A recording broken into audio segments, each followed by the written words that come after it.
Boa noite, meu nome é Lucas Torres e eu tenho o costume de fazer vídeos sobre a Bíblia e tento fazer vídeos semanais, e nessa semana eu vou tentar falar sobre um texto que eu já estou querendo falar há algum tempo. Eu tenho o costume de ler a Bíblia todo dia, tenho cumprido uma rotina de leitura através do aplicativo da Bíblia no celular.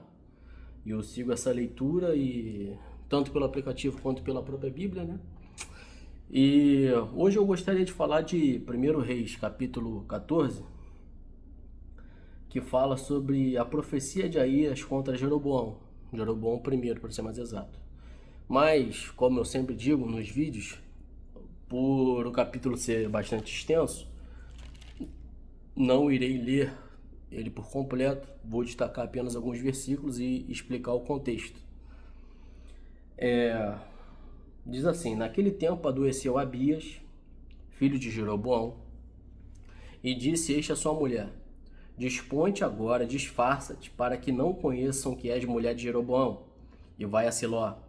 Eis que lá está o profeta Aías, o qual a meu respeito disse que eu seria rei sobre este povo. Leva contigo 10 pães, bolos e uma botija de mel, e vai ter com ele. E ele te dirá o que há de suceder deste menino. Versículo 4. A mulher de Jeroboão assim o fez. Levantou-se, foi a Siló e entrou na casa de Aías. Aías já não podia ver, porque os seus olhos já tinham se escurecido por causa de sua velhice. Versículo 5. Porém, o Senhor disse a Aías: eis que a mulher de Jeroboão vem consultar-te sobre seu filho, que está doente. Assim e assim lhe falarás, porque ao entrar fingirá ser outro. Só até aqui. Bom, nesse capítulo 14 de 1 Reis, Aías, o filho, o profeta, ele já está idoso, ele está com a idade avançada. E assim como aconteceu com Isaac na sua velhice, aconteceu também com o profeta Aías, de não conseguir mais ver. E se eu fosse dar um tema para essa palavra, ou esse estudo, como queira chamar, eu diria o seguinte: não dá para brincar de esconde-esconde com Deus. A minha irmã, ela gosta muito dos CDs infantis, e numa das músicas que ela gosta bastante é essa do Diante do Trono, né? Não dá pra brincar de esconde-esconde com Deus. Não dá pra correr nem fugir do Senhor. Não dá pra brincar de esconde-esconde com Deus. Não importa onde for, ele olha pra mim. E é interessante, porque Jeroboão já havia recebido de Aías a profecia de que ele seria rei sobre 10 partes do reino inteiro de Israel, e ficaria para Salomão e sua descendência Judá, e ficaria para Jeroboão os outros 10 pedaços. Mas acontece que o filho de Jeroboão passa mal. O filho de Jeroboão adoece. E Jeroboão, ele é o rei, mas ele não tem condições de curar seu filho. Talvez ele tenha tentado com médicos da época, talvez ele tenha tentado com curandeiros, talvez ele tenha tentado com outros profetas, talvez ele tenha tentado em várias partes do Reino do Norte. A capital do Reino do Norte era Tirza, nessa época. Em outro vídeo, se você quiser, você pode acompanhar também no canal. Eu falei sobre as capitais do Reino do Norte. A primeira foi Siquém, a segunda foi Tirza, a terceira foi Samaria. E nesse texto aqui, a capital ainda era Tirza. E, enfim, ele fala para sua mulher: olha, se disfarça, vai até Siló, encontra com o profeta em Siló e leva para ele 10 pães, bolo e um pote de mel. E Abias, é engraçado que o nome do filho de Jeroboão é Abias, e Abias significa o Senhor é meu pai. Só que é um nome irônico, porque Jeroboão I Foi o rei que instituiu a adoração aos bezerros de ouro, que ele colocou na cidade de Betel e ele colocou na cidade de Dan.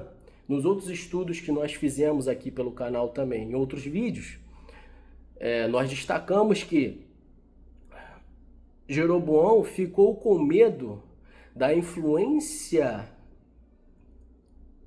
religiosa que Jerusalém tinha, e ele não queria que o povo do norte, que o reino do norte, que o reino de Israel, fosse até Judá, na cidade de Jerusalém, para adorar a Deus, porque ele temia que isso fortalecesse o reino do sul. Então ele institui essas duas cidades, Dan e Betel, como centros de adoração, mas ele, na sua ideia mundana, ele coloca na cidade de Betel, que fora casa de Deus, para deixar de ser casa de Deus e virou uma casa de bezerro de ouro, e ele coloca a adoração também ao bezerro de ouro na cidade de Dan. E é interessante porque para Jeroboão, o profeta, ele tem autoridade para curar, ele tem autoridade para prever o futuro, porque fora Aías que profetizou na vida de Jeroboão, dando a ele 10 pedaços da sua capa nova, dizendo que ele seria rei, mas Jeroboão não acredita que o profeta seria capaz de reconhecer a esposa de Jeroboão disfarçada. Ou seja, ele tem autoridade para curar, ele tem autoridade para prever, mas ele não tem autoridade para reconhecer que a mulher estava disfarçada. E isso significa uma fé em crise. Jeroboão e o povo de Israel por inteiro estavam em uma fé em crise. E eu gosto sempre de destacar, né, que o mesmo Deus que é poderoso para curar uma dor de cabeça é o mesmo Deus poderoso para curar o câncer. O mesmo Deus que é poderoso para curar um machucado de um tombo é o mesmo Deus poderoso para curar uma pessoa que está em estado terminal. É o mesmo Deus que tem o poder para levantar pessoas que já estão com o pé na cova, para ressuscitar. É o mesmo Deus.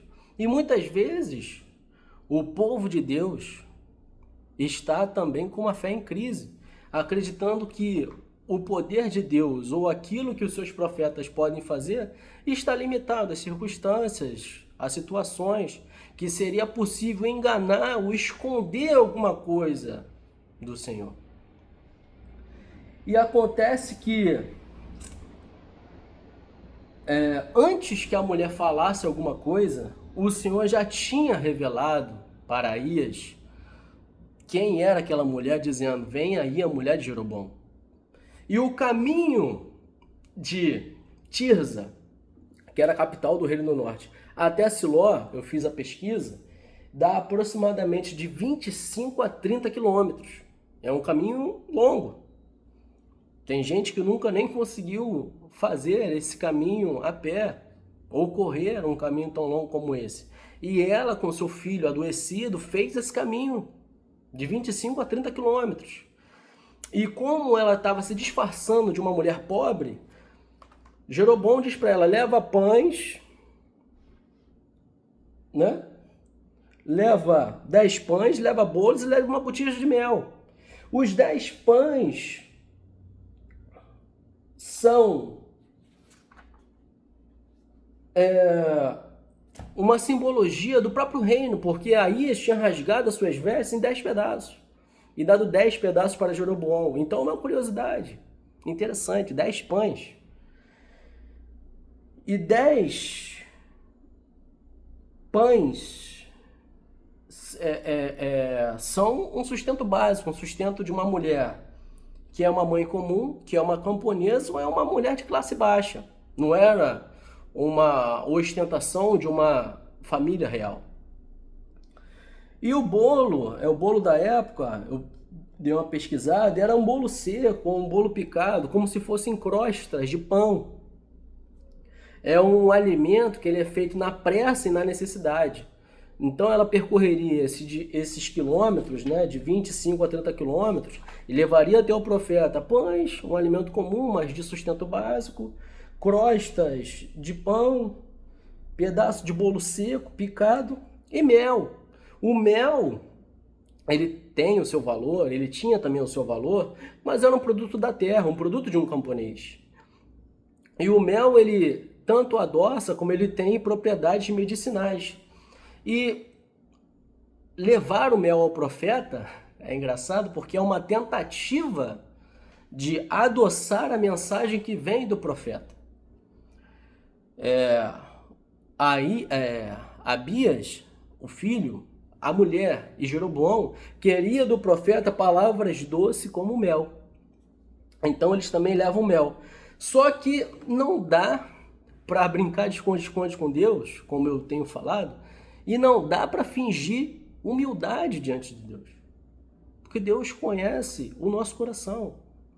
Não adianta o ser humano se travestir de camponês, não adianta o ser humano se fantasiar de humilde, não adianta o ser humano se esconder debaixo de uma falsa modéstia, porque Deus revela seus profetas e Deus conhece a intenção que está no coração.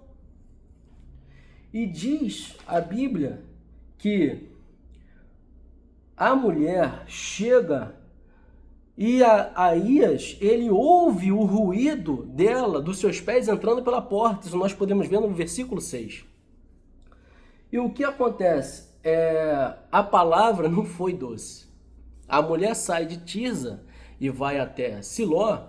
Tirza, no vídeo anterior, eu mostro um mapa da divisão das tribos do norte e a tribo do sul, o reino do norte e o reino do sul, e as 3 capitais estão naquele mapa, e está lá Siquém, está Samaria, está Tirza, e aparece também naquele mapa um pouquinho mais abaixo Siló. Tirza ficava ao norte de Siló, ou seja, para ir a Siló ela teria que ir em direção ao sul, e Tirza ficava nessa distância de 25 a 30 quilômetros, e seria uma caminhada de 6 a 8 horas, de mais ou menos um dia pela viagem da cautela que ela estava fazendo. Ela não podia ir de carro nem de cavalo, porque ela estava querendo se fingir de uma coisa que ela não era. E mesmo que ela tendo todo esse trabalho de percorrer isso tudo, de viajar gastando um dia, de buscar o profeta, ela chega até Siló, mas a palavra não foi doce. Siló é uma cidade bastante importante, muito referenciada na Bíblia, e nós vemos que Siló foi um lugar outrora de descanso, de tranquilidade, de paz e de adoração. Nós podemos pegar a referência a Siló na Bíblia. Nós vemos que em Josué 18:1, abri aqui, está escrito assim, reuniu-se toda a congregação dos filhos de Israel em Siló, e ali armaram a tenda da congregação, e a terra estava sujeita diante deles. Siló foi o lugar que fixaram lá a tenda da congregação, o tabernáculo, a arca da aliança. E é interessante porque Siló serviu durante muito tempo como um centro de convocação à adoração e serviu como um lugar de paz, de tranquilidade, de centro religioso para Israel. Só que acontece a queda de Siló. Siló é um lugar onde Samuel ouviu Deus pela primeira vez. Siló fora a cidade onde Eli serviu e onde os filhos de Eli também serviram. Nós conhecemos a história de Eli e os filhos de Eli. E Samuel ouve a Deus em Siló, em 1 Samuel, capítulo 3. Mas dá a entender, olha que interessante, que Siló estava prestes a sofrer uma queda espiritual, porque em 1 Samuel capítulo 3 diz assim, jovem Samuel servia ao Senhor perante Eli, Naqueles dias a palavra do Senhor era muito rara. Naqueles dias a palavra do Senhor era muito rara. As visões não eram frequentes. Mas Deus falou com Samuel em Siló. E agora, o profeta Aías, ele é um remanescente dos profetas verdadeiros, dos profetas de Deus em Siló. Porque acontece uma queda espiritual, acontece a derrubada de Siló. E nós podemos ver isso em 1 Samuel, capítulo 4, versículo 3 e versículo 4. Olha que interessante. Não estou fazendo digressão não, tá? Faz parte do contexto e do estudo, como a Bíblia ela é rica. Olha só. Voltando o povo ao arraial, disseram os anciãos de Israel: por que nos feriu o Senhor hoje diante dos filisteus? Tragamos de Siló a arca da aliança do Senhor, para que venha no meio de nós e nos livre das mãos de nossos inimigos. Mandou, pois, o povo trazer de Siló a arca do Senhor dos Exércitos, entronizada entre os querubins. Os 2 filhos de Eli, Ofni e Finéias, estavam ali com a arca da aliança de Deus. O perigo, olha só, o perigo de instrumentalizar a arca da aliança, a presença de Deus, para demandas particulares, mundanas, egocêntricas dos seres humanos. Essa palavra mostra o perigo da instrumentalização da presença de Deus, que é santa, da arca da aliança, para as nossas necessidades. E a mulher, e nós conhecemos a história, a arca da aliança, ela é levada. Israel perde a guerra. E a arca nunca mais retornou para Siló. Olha, que triste. Era um lugar de festividade, era um lugar de paz, um lugar de aliança. E por conta dos filhos de Eli, Ofni e Finéias, eles tiram a arca para instrumentalizar a arca como uma arma de guerra. E é um ensinamento também, se Deus não está no negócio, não adianta você colocar a Bíblia como se fosse uma espada e como se Deus fosse seu escravo para cumprir a sua vontade da hora. Se Deus não foi consultado, não adianta você recitar versículo. Se Deus não foi consultado, não adianta você pegar a arca e colocar na frente da batalha, porque você não vai vencer a batalha. E se Deus não está sendo o centro, não estava sendo o centro do reino do norte, no reino de Jeroboão, na cidade de Dan, na cidade de Betel, não adianta se disfarçar de uma pessoa humilde, de uma pessoa camponesa, de uma mulher pobre, tentando alcançar o favor de Deus mediante o engano. Os filhos de Eli, lá atrás, transformaram Siló num lugar de derrota, instrumentalizaram a presença de Deus, e agora Jeroboão está indo a Siló novamente, em 1 Reis, capítulo, que nós acabamos de ler, em 1 Reis, capítulo 14, querendo alcançar o favor de Deus através do engano.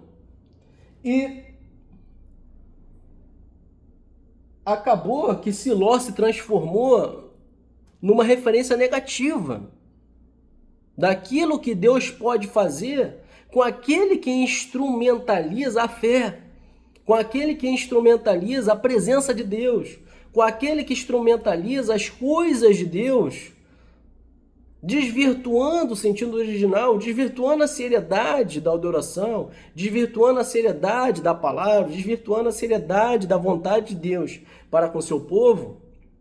E Jeremias, capítulo 7, versículo 12, versículo 14, vou abrir aqui, diz assim, olha o que fala sobre Siló.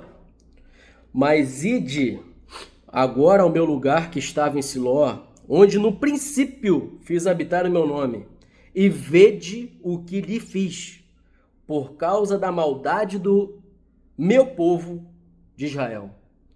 Agora, pois, visto que fazeis todas essas obras, diz o Senhor, Eu vos falei começando de madrugada e não me ouviste. Chamei-vos e não me respondeste. Farei também a esta casa que se chama pelo meu nome, na qual confiais, e a este lugar que vos dei vós outros e a vossos pais, como fiz a Siló. Deus estava falando que a queda de Siló foi por conta da maldade do povo. E a palavra, voltando ao texto de 1 Reis capítulo 14, é bastante interessante porque a própria cidade também é um prenúncio daquilo que ia acontecer com o reino do norte, com o reino de Jeroboão. E a palavra não foi doce como mel, não. A palavra foi amarga, a palavra foi dura. Não deu tempo de tomar café, não deu tempo. Porque Aías, antes que a mulher pisasse direito, ele ouviu o ruído, ele já falou: olha, entra, mulher de Jeroboão, por que finges assim? Pois estou encarregado de dizer duras novas. Isso nós podemos ver no versículo 6. E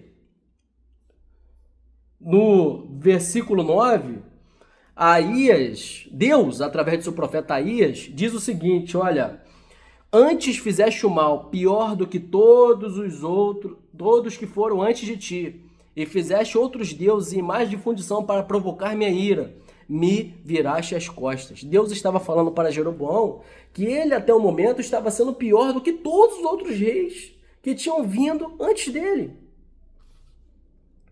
Porque Aías significa amigo de Deus. Nome muito bonito, estava até conversando com meus pais outro dia. Aías, amigo de Deus, amigo do Senhor, irmão de Jeová. Olha que nome bonito. O amigo de Deus, ele tem a percepção e ele tem a sensibilidade do Espírito Santo para ser boca de Deus. O amigo de Deus é boca de Deus. E a boca de Deus fala e profetiza e mostra para a mulher duras novas. E o amigo de Deus era um remanescente espiritual de uma terra que outrora foi sagrada, Siló. E aquele remanescente, vamos botar assim, né, um dos últimos dos moicanos, ali naquele lugar, estava sendo usado para dizer que não adiantava se colocar um disfarce de pobreza, porque a realidade seria dura. E Jeroboão provocou ira. E eu estava pesquisando o que significa provocar ira. E provocar ira é diferente de pecar. Porque o pecado significa errar o alvo. Você tem um alvo e você erra o alvo. Você cometeu um pecado.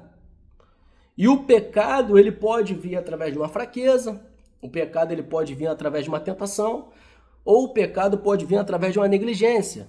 Mas o pós-pecado, ele tem um sabor amargo. Então, nós podemos ver isso em Salmo 51. Davi faz um salmo de confissão e arrependimento, porque ele reconheceu que ele tinha pecado e o sabor do pós era amargo. Então ele estava se confessando e se arrependendo e pedindo que Deus se compadecesse dele, porque ele era um ser humano e ele tinha errado. Agora, Davi tinha errado o alvo. Agora, a provocação da ira, Aías diz que Jeroboão provocou a ira. Significa virar as costas. E provocar a ira é uma indiferença absoluta. Deus estava falando através da sua boca, a boca do profeta, naquele momento, através do seu amigo, que o povo de Israel, através de Jeroboão, estava com uma indiferença absoluta. E a provocação da ira não é mais o pecado, não é mais errar o alvo, mas é transformar o alvo totalmente. Quer dizer, é uma afronta. É construir um caminho contrário, totalmente diferente, e seguir por aquele caminho. Seguir na direção contrária deliberadamente, sem remorso, sem arrependimento, e colocando como sistema aquele novo caminho. Porque uma coisa é você estar no caminho e você errar o alvo. Você volta para o caminho. Outra coisa é você desfazer o caminho, você construir outro caminho, você seguir por aquele caminho, você fazer daquele caminho o seu novo caminho. Sabendo que existe outro, que você deixou de lado, mas você não quer mais saber daquele. Você quer seguir em outro. Você está provocando a ira. Então Jeroboão, ele construiu, ele sentou, ele planejou, ele pensou e ele executou uma nova direção. E ele estava provocando a Deus a ira. Então, errar o alvo é diferente de transformar o pecado no seu alvo. E foi o que Jeroboão estava fazendo. E a palavra foi tão dura que Aías disse, olha, Deus vai trazer o mal sobre a casa de Jeroboão e vai eliminar todos e qualquer do sexo masculino, seja escravo, seja livre. Lançarei fora os descendentes da casa de Jeroboão, como se lança fora esterco, até que tudo ela se acabe. Quem morrer na cidade, o cão vai comer. Quem morrer no campo aberto, as aves do céu comerão, porque o Senhor disse, tu, pois, dispõe-te e vai para tua casa. Quando expuseres o pé na cidade, o menino morrerá. E é interessante porque na descendência inteira de Jeroboão, Deus se compadeceu do menino, Abias, que era o filho de Jeroboão, e fez ele morrer antes, para que ele não contemplasse, não vivesse os horrores que aconteceriam no Reino do Norte e na casa de Jeroboão. Então, qual a conclusão que nós chegamos? A conclusão que nós chegamos, né, é que não dá para fingir humildade. Não dá para brincar de esconde-esconde com Deus. Você é o que você é. Você precisa reconhecer o caminho que você está seguindo e não tentar maquiar, não tentar disfarçar, não tentar enganar, porque não tem como enganar Deus. Deus é onisciente, onipresente, onipotente. E não adianta fingir humildade. Diz a palavra que quando a mulher saiu, ela botou o pé em Tirza, chegou no limiar da casa e o menino morreu. Tirza até aquele momento era a capital do Reino do Norte. Tirza era uma cidade muito bonita, formosa. Em Cantares tem citação a Tirza, o amado comparando a beleza da amada à cidade de Tirza. Foi uma cidade muito famosa, a segunda capital do Reino do Norte, do Reino de Israel.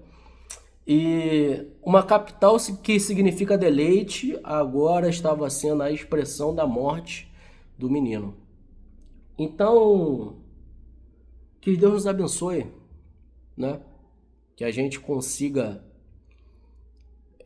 ser verdadeiro, ser fiel. E errar não seremos perfeitos, nós vamos continuar errando. Mas que a gente possa aprender com os erros. Porque o próprio Deus falou através do seu profeta o seguinte, vou achar aqui o versículo. Versículo 8, olha só, diz assim, tirei o reino da casa de Davi e tu entreguei. E tu não foste como Davi meu servo, que guardou os meus mandamentos e andou após mim de todo o coração, para fazer somente o que parecia reto aos meus olhos. Por mais que Davi tenha sido um homem pecador, e a Bíblia não esconde os erros de Davi, Davi fez o censo, houve 70 mil mortes da praga, do anjo, da espada desembainhada em cima do campo de Ornã, né? E Davi viu aquilo que ele tinha feito. Davi pecou com Batseba, Davi arquitetou um assassinato de Urias e tantos outros erros, né? Davi possa ter errado muito na criação dos filhos. Davi pode ter errado muito como esposo na questão de ter abandonado Mical. Enfim, existem muitos erros que Davi possa ter cometido como homem.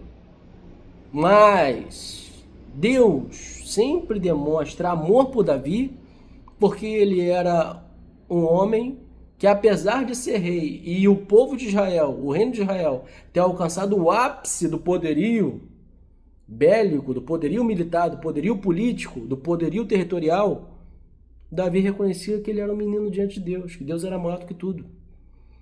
E Jeroboão, estava com 10 reinos e acreditava que podia enganar Deus. Então, que a gente tenha o discernimento que não dá para fingir aquilo que nós não somos, né?